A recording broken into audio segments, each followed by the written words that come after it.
25 лет со дня аварии на Чернобыльской АЭС. И подарки, скорее знак уважения и благодарности за то, что они не просто ликвидировали аварию, но и достойно представляли наш регион. Они – это не только члены организации Союза Чернобыль России, но и настоящие герои. Рискуя собственным здоровьем, Али Заурбеков предотвращал аварию в масштабах всей страны. Сегодня у него задача не менее важная – защита прав участников тех событий. И теперь у него рабочее место не атомная электростанция, а стол и компьютер. У нас очень много льгот.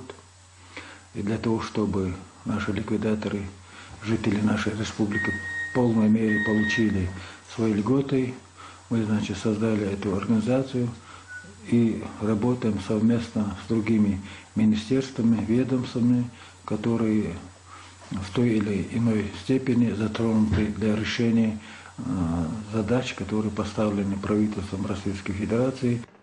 Около 15 лет Али Заурбеков отстаивает свои права и права ликвидаторов. С каждым годом делать это становится все труднее. Инвалидность и радиационное заражение дает о себе знать. Вспоминать о том, как трудно было ликвидировать последствия аварии, Али Заурбеков не любит. Но некоторые детали в своей памяти он хранит до сих пор.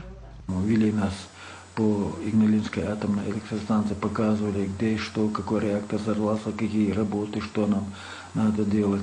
И после этого вахтовым методом по 100 человек через Белоруссию нас перекинули сначала в Киев, с Киева в зону этой аварии. Десятки наград, благодарственные письма и памятные подарки. Казалось бы, награда нашла своего героя не через несколько лет, а сразу. Но Али Заурбеков признается, настоящий подарок и самый дорогой ждал его впереди. Дети и любимая внучка – вот его достижение. Однако признание не только в семье, но и на уровне власти. Сегодня представители Министерства по национальной политике, печати и информации еще раз благодарили всех, кто участвовал в тех страшных событиях.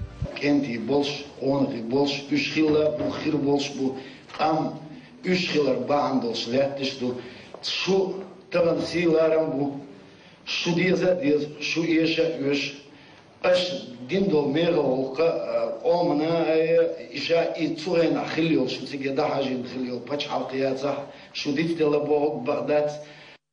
В зону ликвидации вокруг АЭС в те непростые месяцы прибывали специалисты и воинские части, командированные для проведения работ на аварийном блоке.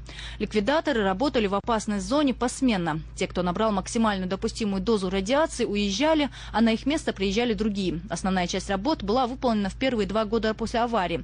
1780 человек от Чеченской республики, столько ликвидаторов в те годы спасали страну от радиационного заражения. На сегодняшний день их осталось 425 человек. И Али Заурбеков – один из немногих, кто входит в их число.